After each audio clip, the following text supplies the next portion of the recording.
The Roman Gabriel Show. You get a shot at the Steelers, who, at the time are the most dominant team in the NFL, and for it to be at the Rose Bowl and be in Southern California. I know for you, it had to have meant a great deal. Well, it was fun. There was a few California guys in that game on both sides. It was a great day, one of the most beautiful days, I think, in recorded Rose Bowl history. We got to play the best team. It was a tough game. We matched up very well against them. We had every intention of winning the game. Boy, I don't know, Roman, you could probably look this up. They only gained about 63 yards against us the whole game. They had to beat us by passing, and we were ahead the whole game all the way up into the fourth quarter. But Bradshaw threw a ball over the middle. I turned around and I said, "Oh, good, we got an interception." And Nolan Cromwell hit his chest plate, popped out. He would have scored on that. That was about a 29-yard touchdown.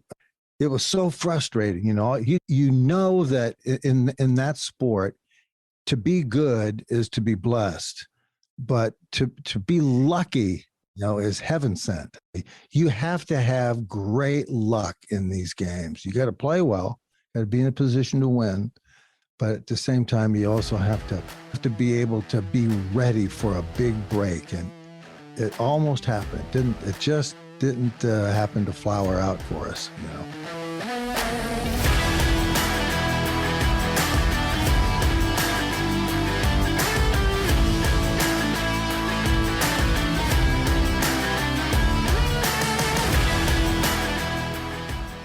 Hi, everybody. This is Roman Gabriel. Welcome to a new edition of the Roman Gabriel Show. Coming in with me, Los Angeles Rams defensive end and the actor, Hunter Fred Dryer. He was one of the great defensive ends in Ram history. Although undersized, he wreaked havoc on NFL quarterbacks with 104 sacks, including leading the Rams with Jack Youngblood with 30 sacks in 1974. In his 12-year career, Dryer played on one of the toughest defenses in the NFL, the Los Angeles Rams of the 1970s. He went on, after a successful football career, into acting. Early in his career, he was up for the role of Sam Malone on Cheers. Although he didn't get that role, they loved him enough to put him on 5 episodes of Cheers, and that led to the opportunity on the NBC network to play the iconic LA detective Hunter. He also has appeared in the Marvel episodes Agents of S.H.I.E.L.D., NCIS, Adult Swim, and several other roles. Today, he has a successful sports radio show on CRN Digital. Of course, we talked about some of those great Rams stories, the 79 Rams that went to Super Bowl 14 to play the Steelers.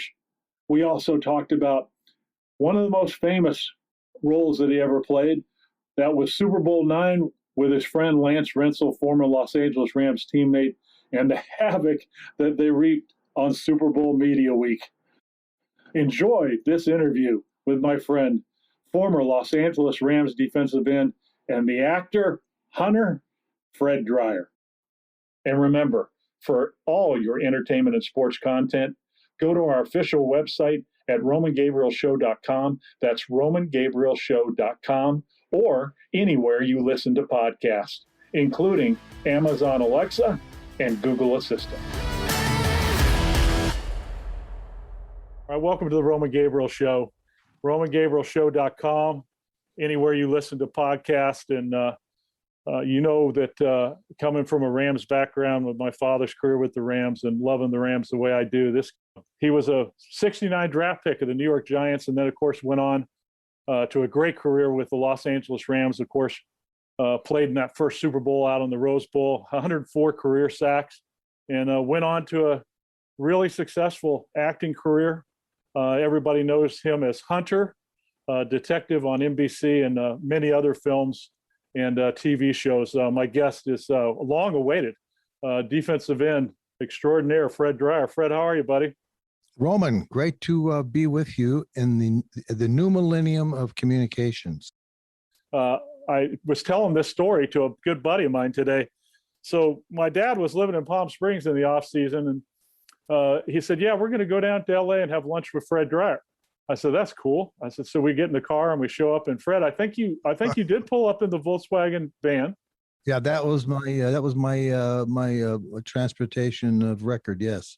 Yeah, and it was looking really good, and I felt kind of a kindred spirit because my first car at the time was a '74 Volkswagen, so that was yeah. nice. And we sat down for lunch, and the waiter came over, and everybody ordered. And Fred, I'll never forget this. You ordered a Caesar salad with just oil. And being a teenager, I'd heard so that. therefore, technically, it wasn't a Caesar salad. Well, yeah, Yeah. but I was always about oil and vinegar. I'd heard that, but when you did oil, it just always stuck in my mind all these years that I was with Fred Dryer at lunch and he ordered a salad with just oil. Yeah, I confused a lot of people through the years. You were, would you consider yourself a vegan at that time? Would that never. be right? No. Never been a vegan, nor will I ever be. I like my amino acids and proteins.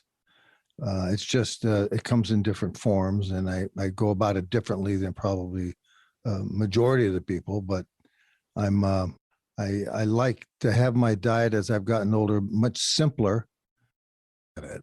Fred Dryer is with us, former Los Angeles Ram, and Fred, one of the things that people don't realize, back in the time that you played, is playing at 235 at defensive end at the NFL was something that you didn't see very often. And you played at that weight in college at San Diego State, but when you came into the NFL, were you trying to gain weight, or did you say, hey, I'm going to rely on my speed and the 235, 240 is where I need to be?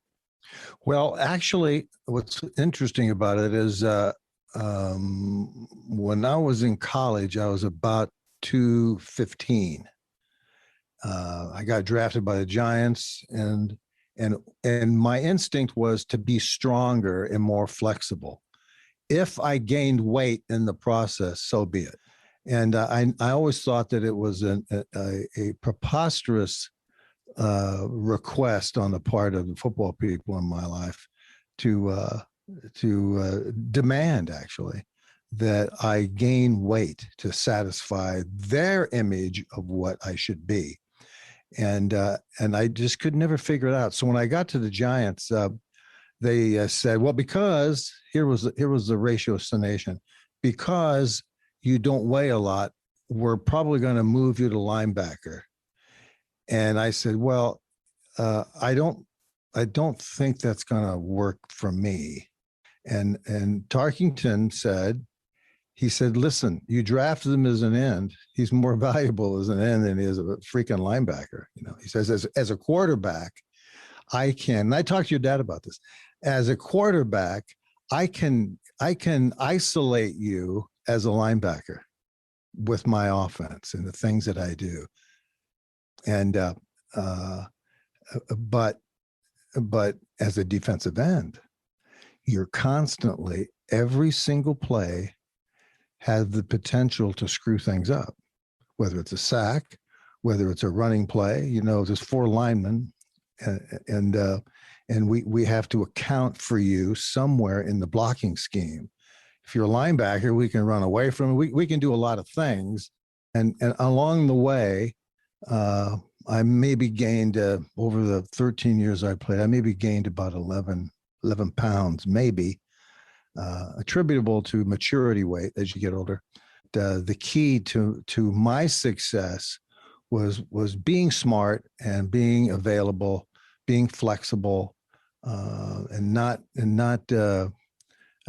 getting in the way of myself with thinking that I had to be a certain weight. How did coming to the Rams, coming back home to Southern California where you grew up, where you went to college, you went to El Camino at junior college and then San Diego State, coming to a great Rams defense that had a lot of potential. How much more was your game elevated playing with Merlin and with Jack Youngblood and with that defense? Well, that's a very, very interesting point, Roman, you make, because one of the key reasons, there was many reasons, but the key reason I left the Giants was so I could play with great people, to have an opportunity in that window of opportunity, to be football experience that was key to, my fulfillment as a young man. I mean, I'm 20, drafted at 23, played 3 years in New York, came back out to the Rams at 26. Deacon Jones had left to San Diego. In 72, there was Merlin, Jack Youngblood, myself. Phil Olsen was there, and Larry Brooks, who was a rookie. He was great. Right off the bat, you could tell he was terrific. It's like when you hook up with other football players, and they're good, they recognize who's good. And there just wasn't enough of that with the Giants at the Patriots when they traded me to the Patriots for 15 minutes. And then they got me back out to LA. But you can tell who can move and who understands their job description and how it relates to their teammates. And that's what makes a great team when there's a collective spirit of understanding. And that's kind of like what I got when I came to the Rams. In 73, when Chuck Knox got there, he was an offensive line coach from Detroit. They hired him to be the head coach here, and he was a terrific coach. And he knew how to play the line of scrimmage. So he hired Ray Malavasi, a defensive line coach, who was our defensive coordinator at the time, and he put together a real interesting group of people, and they were good. We were good right off the bat, and the beautiful thing about it is that we understood why we were good, and most good teams do, as opposed to most players on most teams really kind of don't know why they're not good. Well, you and Jack were young at that time when you came into the Rams. What did you learn from Merlin Olsen, who had been there for quite some time, that helped you not only as a player but as a group? Well, Merlin, a 15-time All-Pro, which he was, and subsequently first ballot Hall of Famer. And so he provided a great deal of leadership just in his doing. There wasn't. What was fun was there wasn't a lot of. There's more in the early days with lesser talented teams. There's more talking, and with good teams, there's less talking. And so you don't have to. There's nobody asking questions. You don't have to. You don't have to be.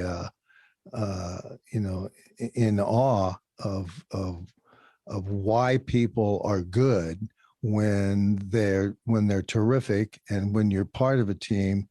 And for the most part, Merlin provided great leadership by doing, and he had a tremendous fundamental and technique that he used to control the line of scrimmage and the player on the opposite side of the line of scrimmage.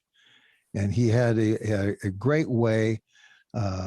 He taught us little tiny things, keeping your shoulder square to the line of scrimmage. Don't get turned, and how to hold control at the line of scrimmage by placing your hands on shoulder pads of your opponent. And there was just certain great fundamentals and techniques that were used that everybody got to know and got to reinforce the more they'd played with one another. And it was one of the great reasons it's one of the great reasons great defenses are great. It's because they have the fundamentals and the techniques in order to control the line of scrimmage. Fred Dreyer's with us, former Los Angeles Ram. And, Fred, that magical season when you guys made it to the Super Bowl for Super Bowl 14, and of course, this will be the first time this year that the Super Bowl comes back to Los Angeles, Right. which everybody's looking forward to with the spirit of the Rams back in LA again.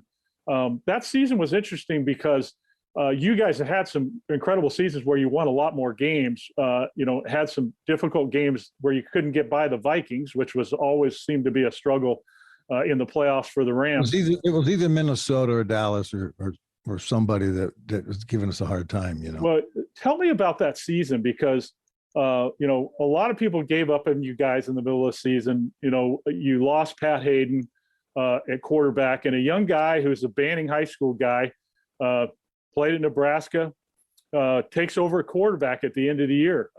Vince Ferragamo. Tell me about what Vince did to get that offense going, to get, because the defense was so great, to make that playoff run. Well, we were a defensive team, and when Pat went down, they put Vince in a quarterback, and he responded as if he had been back there 10 years. He was a little foggy, his personality is a little foggy, and he kind of had a real interesting way about him. And a little spacey, perhaps, I guess you would say. But he had great touch, and he had a natural gift for running the offense, and he rallied people instead of complaining and saying woe is me because we lost our starting quarterback in Pat.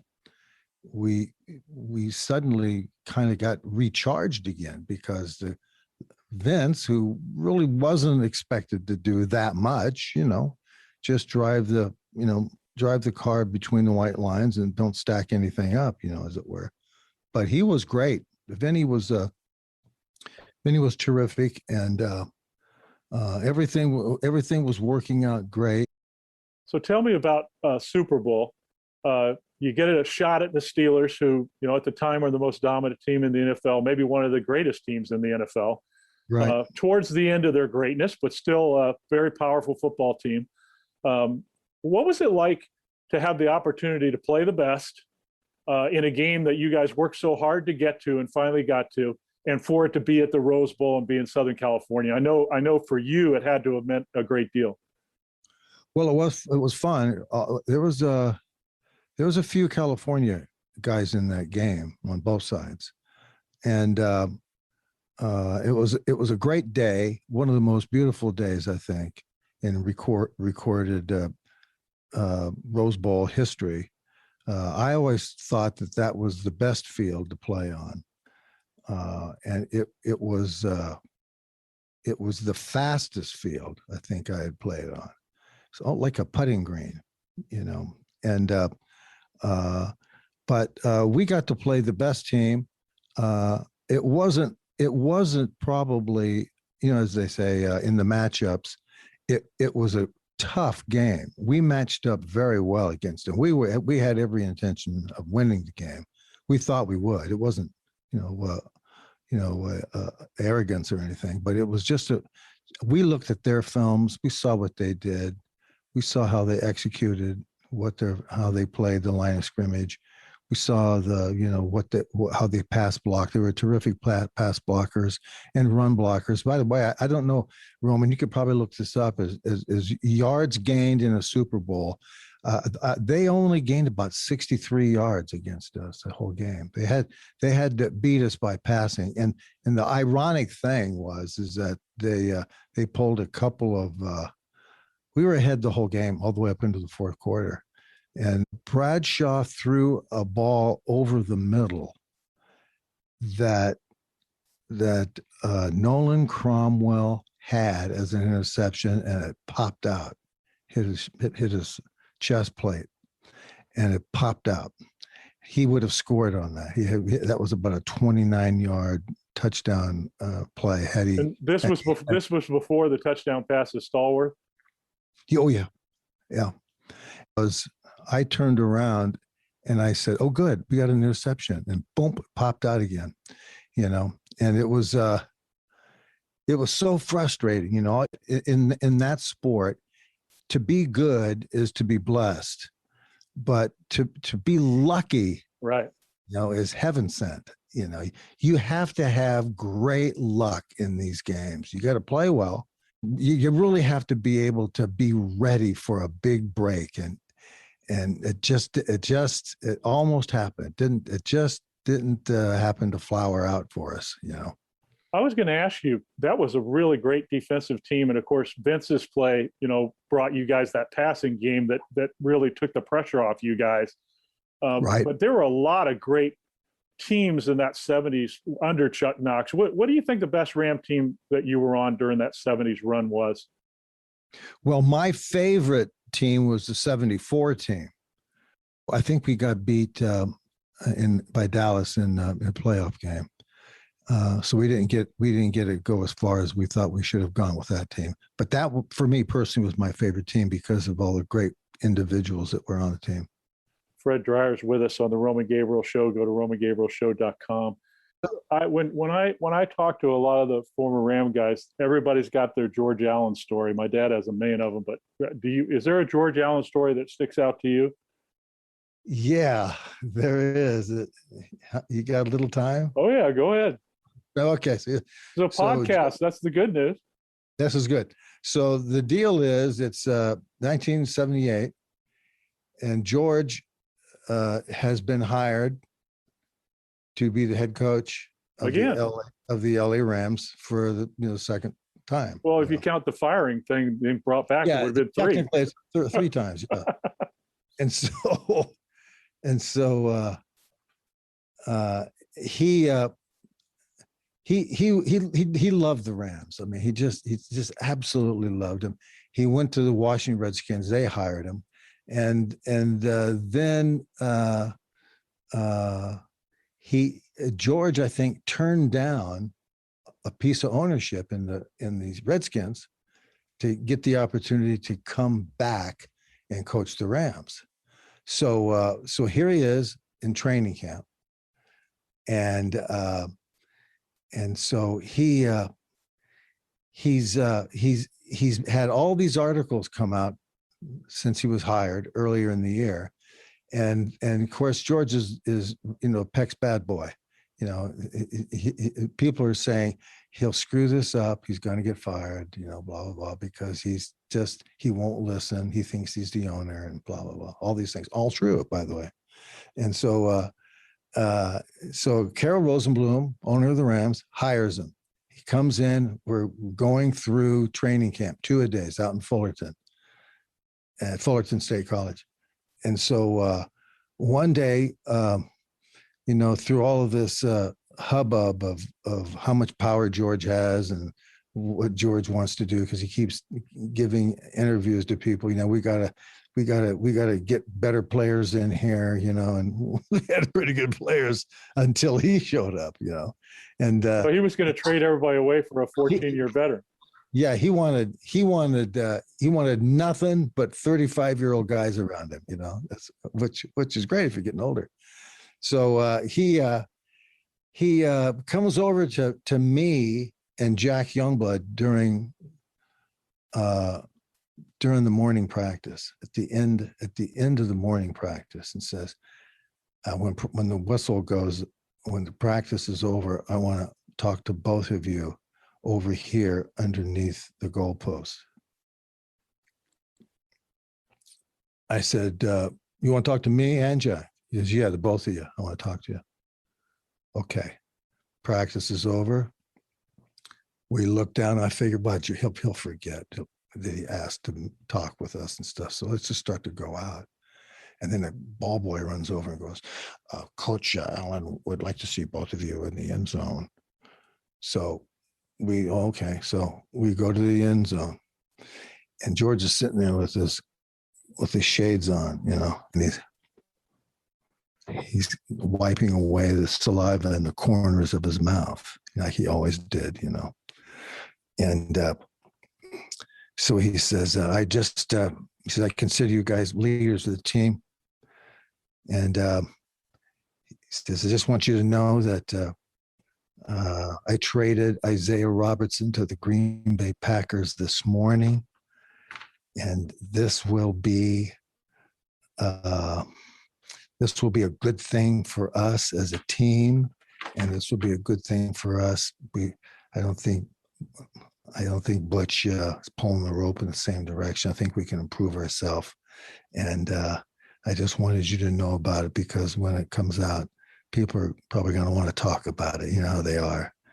And I said, he stops talking, and then I look at him, and he's staring at me, and then he looks at Jack, and I say, Jack, he can't do that, can he?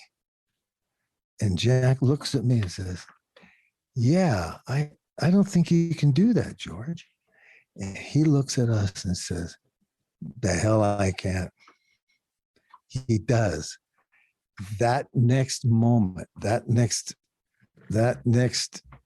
moment in the afternoon, he's fired. So he actually pulled the trade without any approval. Right. Wow. And he paid for it with his job. So that's the reason why he went. And that's the reason. I never knew that. That is a story I have never heard. Many do not know that, because it was only me and Jack and George.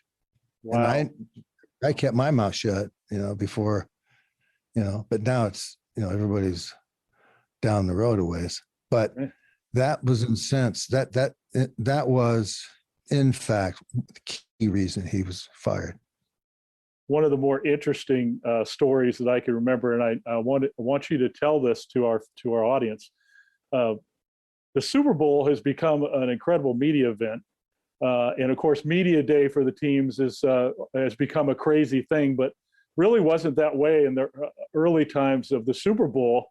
You had an opportunity where Dick Schaap with ABC, I believe, called you and Lance Rentzel about going to media day at the Vikings-Steelers Super Bowl and asking questions of the players and the team. Tell me about that. Lance Rentzel, receiver for the Rams, the teammate, goes to the Dick Schaap and says he wanted to cover the Super Bowl. Would you at Sport Magazine send me to New Orleans to do that? So Lance calls me and says, I just got okayed to cover the sports, to cover this Sports Illustrated piece for the Super Bowl. And I can cover it any way I want. And it's going to be a quirky, off-center type of a deal. And in 1974, the Super Bowl was barely 10 years old. If it wasn't even 10 years, it was like 6, 7 years, like 6, 7 years old. It was a new thing in the culture, And I said, oh, that's great, Rance. Good luck for you. He says, no, but I want to take you with me, and we can dress up as Roaring 20 reporters. And so I said, well, that's really a far out idea. Let's talk about it. So we talked about it, and we both agreed that we would go back to Dick Schaap and tell him this idea. The idea is we would go to Hollywood costumes and get Roaring 20 outfits, and we would pretend that we're going to cover the news, all the news that's fit to print, and we would go there and we would stay up all night.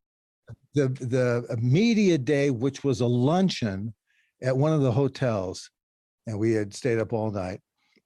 And I put my suit, my natty suit, 20s suit, folded it up and put it underneath the first mattress of my bed. So when I did get up, so we went down the stairs with the wrinkled suit on, got on the bus.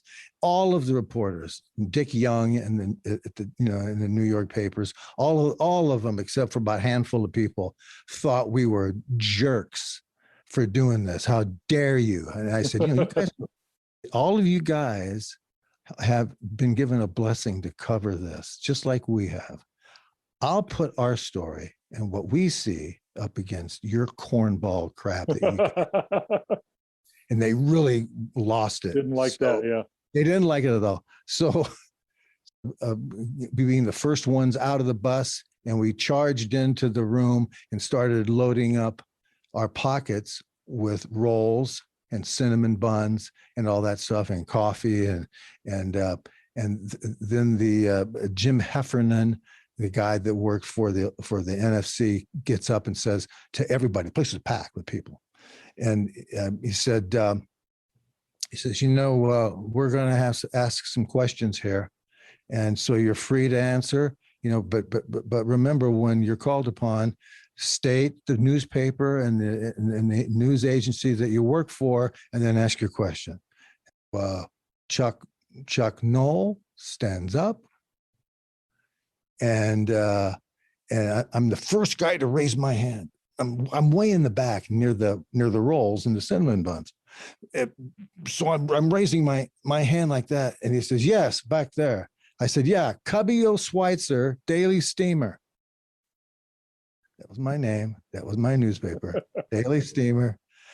And so as soon as I said that, I let it hang there for a moment. And then I asked the question. A lot has been said about the zone defense, about what is it, and is it here to stay? And if not, where the hell do you think it's going? Right? So I asked that question. There's a beat, Chuck Knoll, who's kind of a stoic, boring guy. God bless him. So he thinks for a minute, and that pause allows every single person in that room to turn around and look at the jerk that answered the question. Well, that was me. And so Lance is in the back, stuffing his face with rolls, and he's taking notes, right behind me. It works out that he answered the question. He answered the question. So we asked a couple of questions like that. Then we got up, and then Heffernan came back to the podium and just said, there's some ex-players here. We weren't ex-players.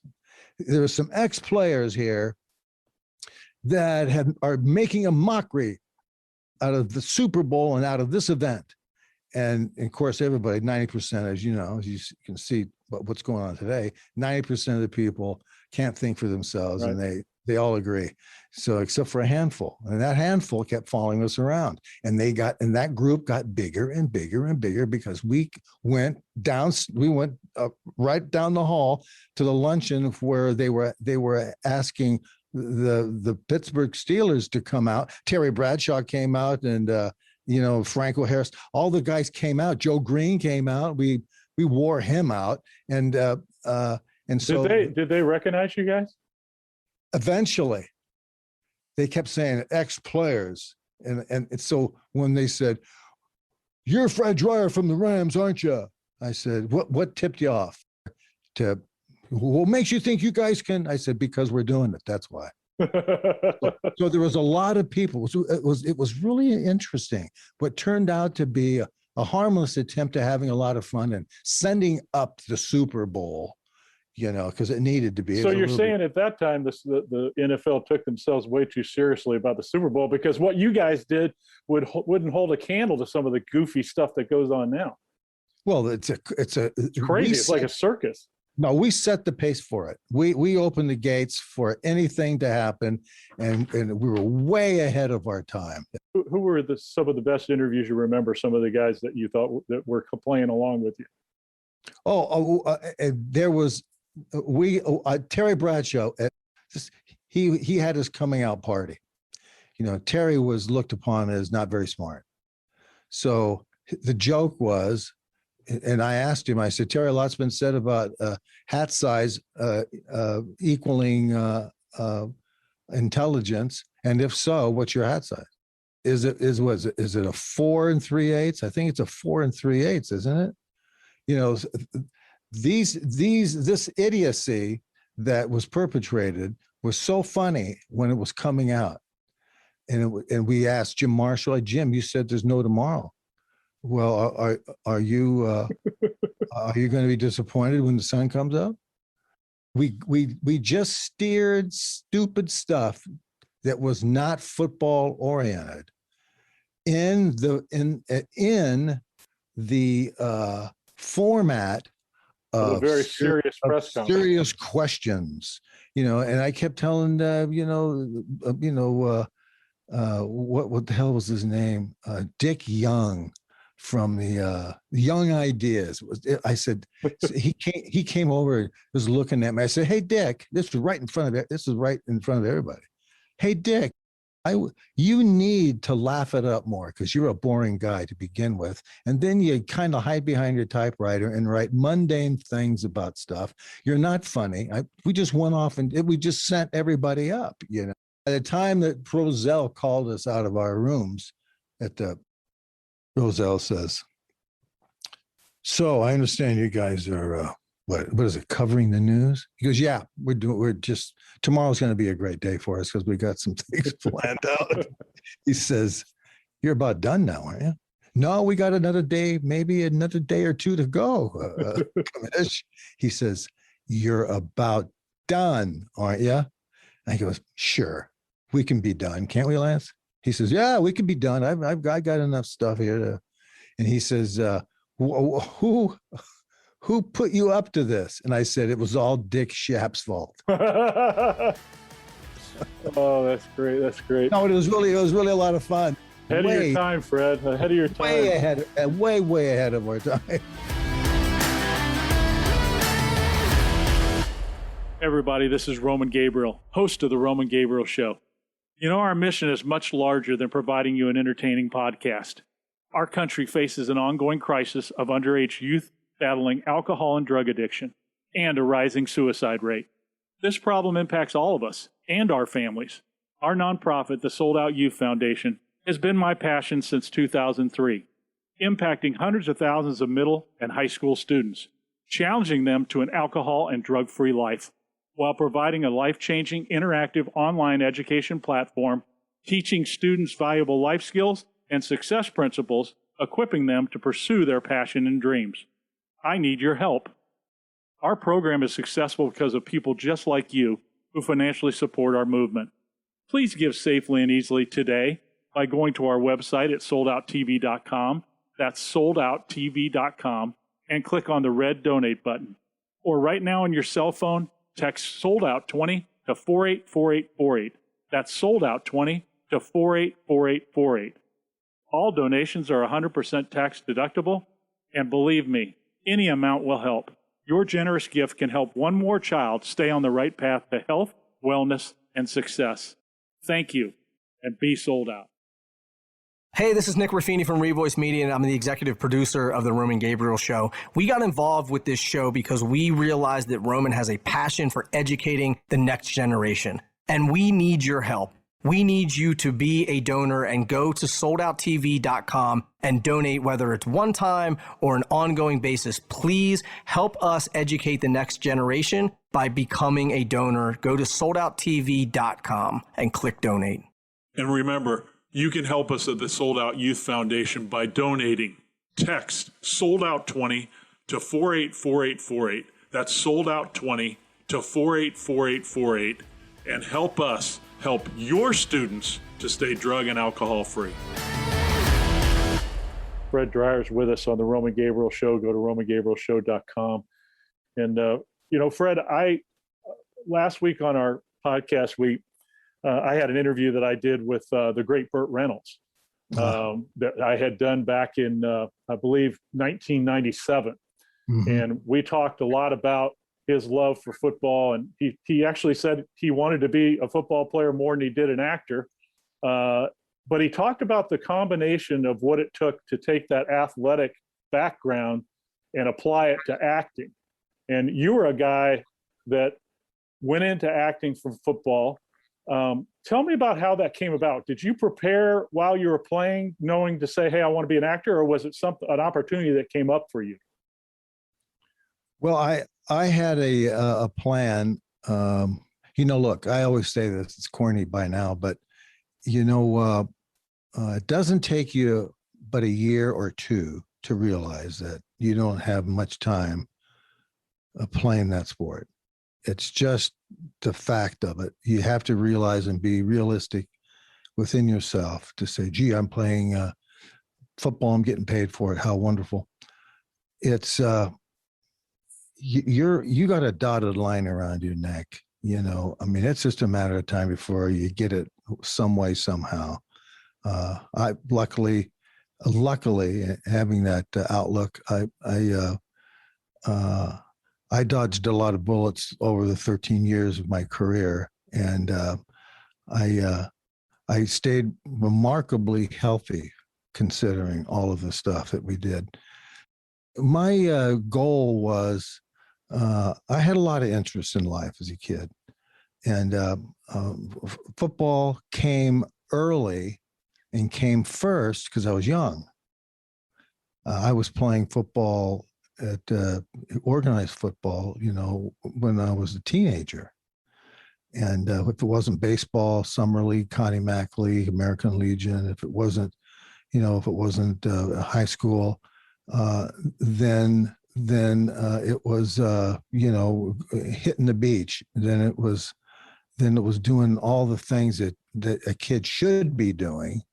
You got pulled into real estate, really involved in real estate in the early 70s. The 70s through the early part, maybe halfway through the 80s and stuff. But I was always curious about acting, so much so that I said, I really want to know.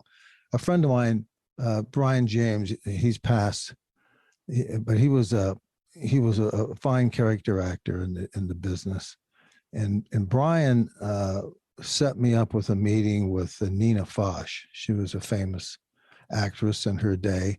And she was an acting coach here in town. What I did was I went to see her. She says, "Well, what are you doing here?" And I said, "Well, I want to study acting. Why?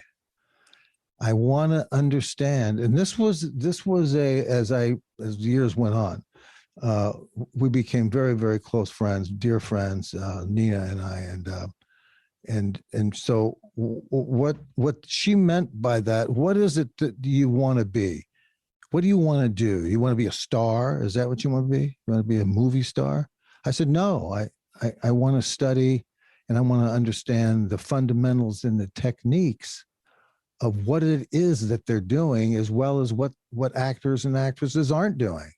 I said, and she says, well, that's a good question. That's a good answer to my question. I want to know why, when I watch somebody, I believe them. Why do I like somebody when I see their work as an actor? I don't even know who the hell they are. And I want to know those things. I'm very curious about that. And so she says, okay, I'll accept you. And so we started working, and then I started paying attention, took a lot of notes. I took a lot of notes on how to prepare. And it dovetailed into how athletes prepare. What is it that they're doing? What and why? What's the fundamental, the technique of playing defensive end or playing at the line of scrimmage? Why are they calling that play right now? What's the philosophy? What's going on? I'm getting a lot of joy and fulfillment, because now I'm able to cross-pollinate, cross-compare what it's like to study in acting of that matrix of a business model. Let's put it that way. What's my business model in football? Well, it's at the line of scrimmage. I'm a singular instrument within a group of people, within a system. How is it that I can do my job the best way? How can I effectuate the group the best way?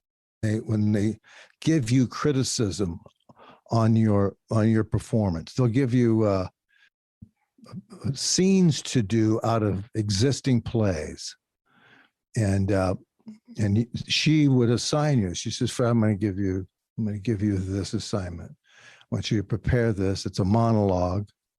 It's Our Town. It's called Our Town.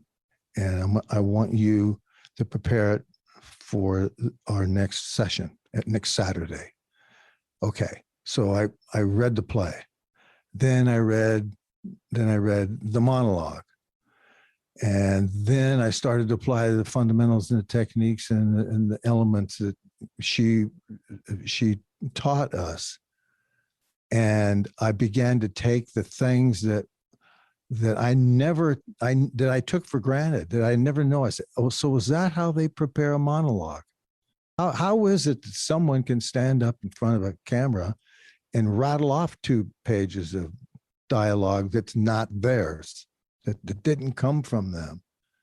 How do I get to make that mine? How do I get to convince the viewer and the listener?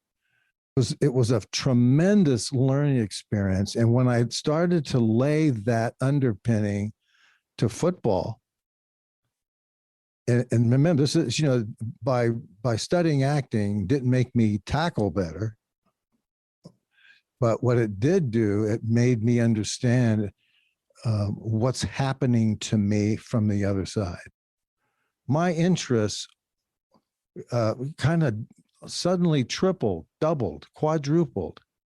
I was pretty much in a budding interest in something else other than that. A lot of people, Roman, you know this, you probably talked to your dad about this. You have an opportunity in life, a window in life. I read that, I remember you having a break.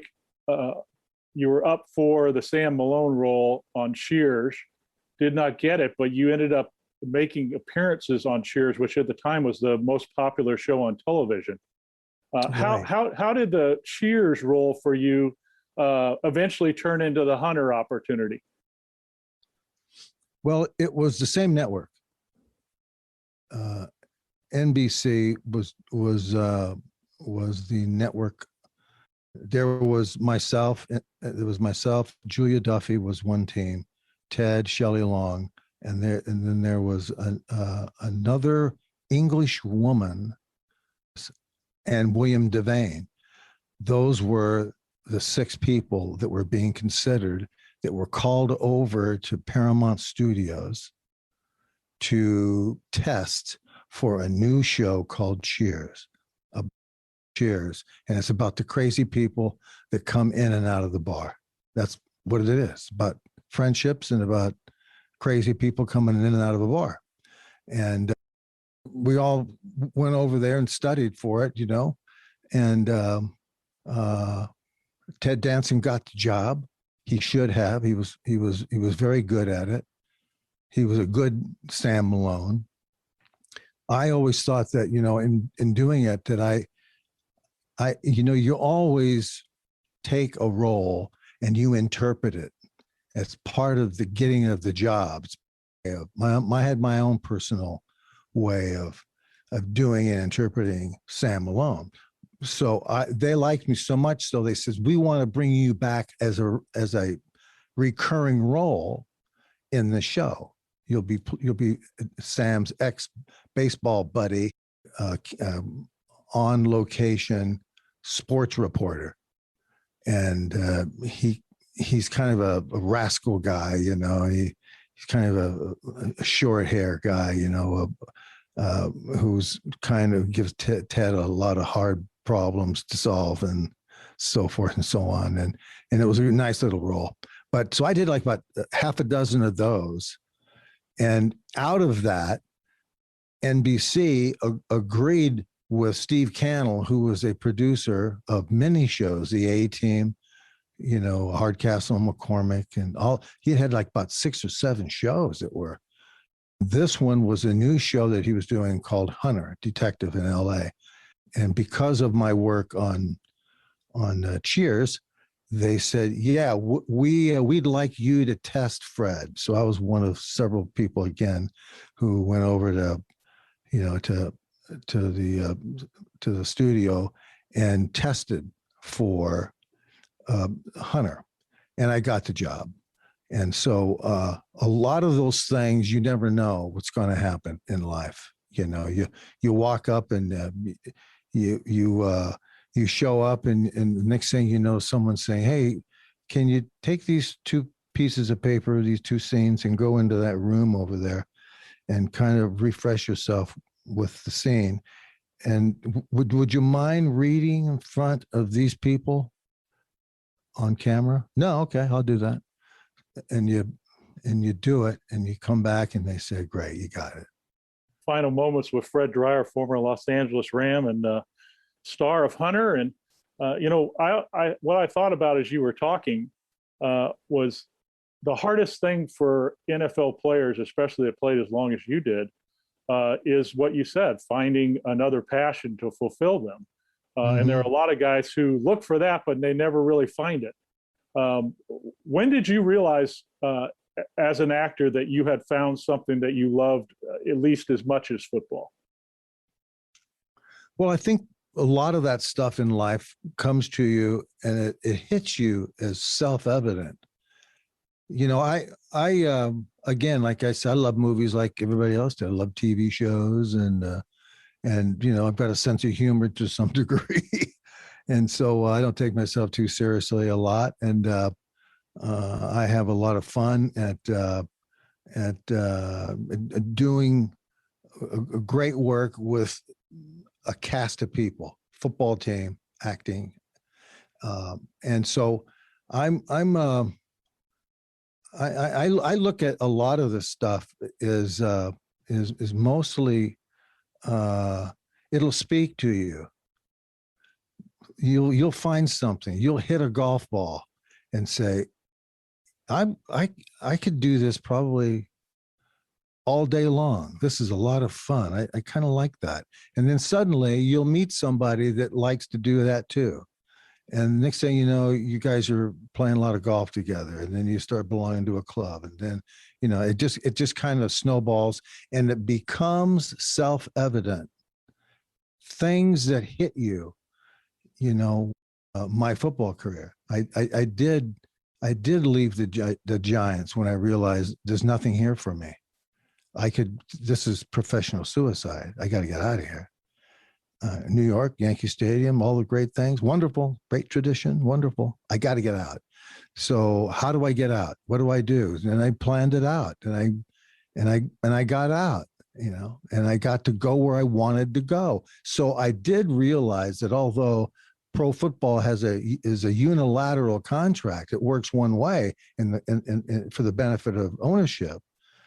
There's a perpetual option. At the end of your 4-year contract, you're still under the command of the National Football League.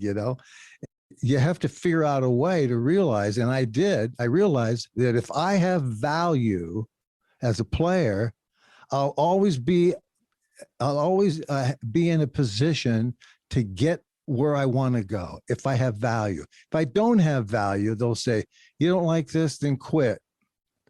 And once you quit, you're done. My final question: the Super Bowl's coming to Los Angeles, coming back. It's been anticipated.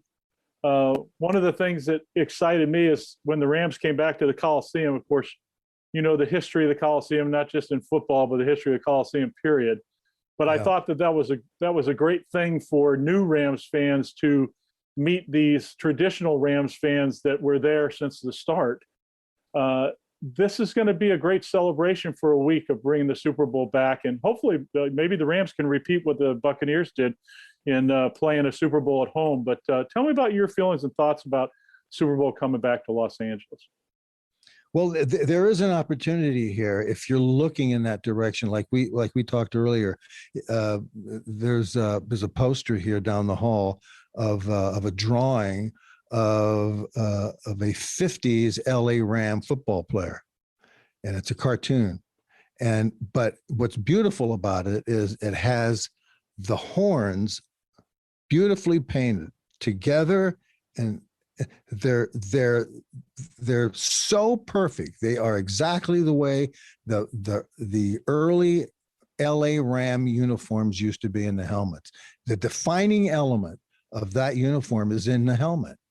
Everybody has a jersey, okay? Yeah. Everybody has a pair of pants. It was the best looking helmet in the NFL. It's the best helmet in the NFL once if you do it right. Mm-hmm.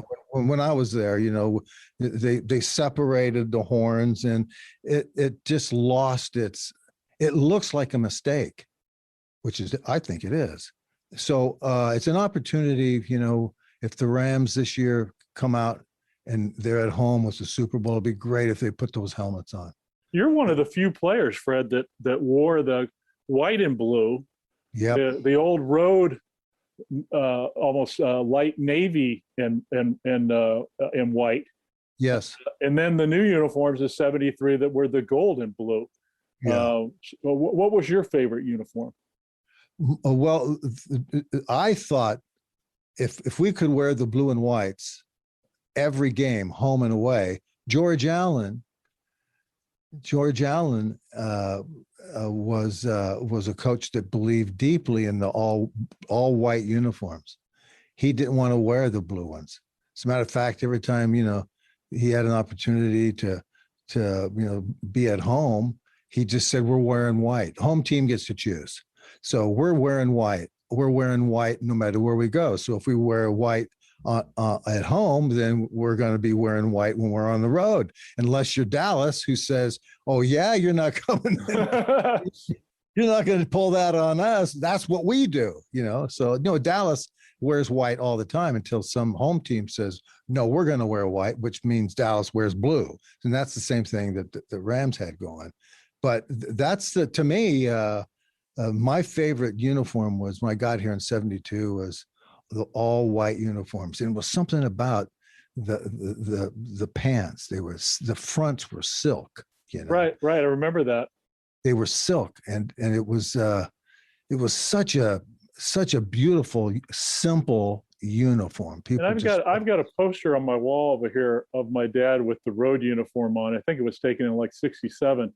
What I used to like is the belt, the black belt with those white pants, and then you guys had the baseball sock, the blue sock with the white athletic sock over it. Yeah, kind of like a baseball player would wear. But like you said, it was simple and clean, kind of a Penn State type of a look. But and black shoes. Exactly, black shoes. And what's interesting to me is, the fans aren't stupid.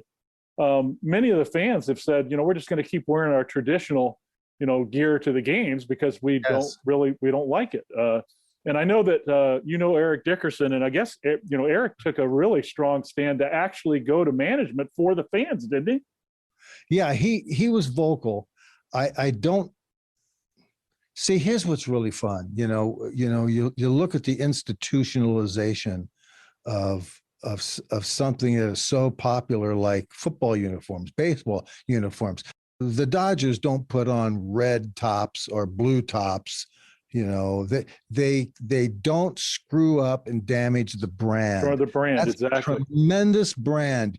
Don't embarrass it, and don't be stupid to think that we're gonna have a different combination. We're gonna have a black Dodger hat with pink LA on it. Roman, if they changed the helmet, it would help that uniform a out. lot. And you're exactly right about the authenticity of that helmet. That helmet is probably of all sports, probably one of the greatest brands ever.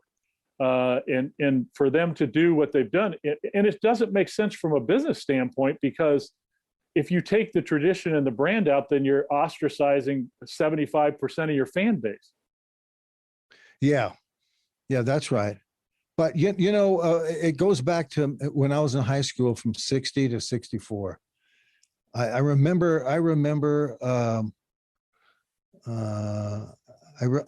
when they went from blue and gold and the wide horns and the horns that met in the middle to when they received complaints from the league office that they couldn't see on black and white TV. They couldn't see the blue and the gold. It looked muddied. Yeah, they couldn't see it. So in those days they had I'll tell you what, it's been so much fun talking with you and hearing some of these stories and just celebrating not only your career, but just the tradition of the Rams. And I've looked forward to this for a long time. Appreciate you coming on. Do me a favor, you and Mike Horn at CRN Digital, have a regular Wednesday sports show that I want everybody to know about. So tell them how they can connect with you guys. crntalk.com is our call letters, and it is every live Wednesday from 4 to 5 o'clock. We talk about all kinds of interesting things kind of like your show, Roman. We do human interest segments on our show, and it's a lot of fun. We talk about other stuff, talk about the politics of sports, talk about the politics of everyday life, because everything now is run together. Yeah. Awesome. Well, listen, we're going to look forward to continuing. And let's definitely catch up with each other down the road, before the season. Super Bowl. The season's starting, Roman, and there's going to be a lot of laughs to be had somewhere down the road here. Okay, so one other thing for all the Rams fans out there, because I have a big Rams fan following everywhere on all of our sites, right? And love the Rams. So, what is your prediction for this Rams team for this year? I think they'll be good, and of course, everything that goes with that is, will they stay healthy? I think they got the right coaching staff. I think the ownership is in the right spot. They got a great stadium. This will be a big boost for them, to show up every Sunday with a nice stadium to play in front of 60,000 people. And if they stay healthy, they got a good shot at it.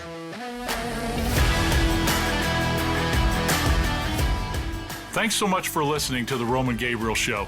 If you enjoy the podcast, please leave a rating and review on iTunes, and be sure to subscribe on iTunes, Google Play, Stitcher, or anywhere else you listen to podcasts. And remember, you can help us at the Sold Out Youth Foundation by donating. Text SOLDOUT20 to 484848.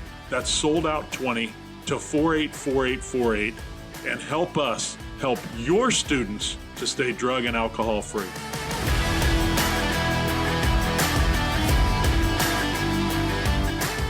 The Roman Gabriel Show is produced in partnership with Revoice Media. Executive producers Roman Gabriel and Nick Ruffini, audio editing by Justin Thomas, and graphic design by Catherine Wade. For more music, entertainment, and sports podcasts, check out revoicemedia.com.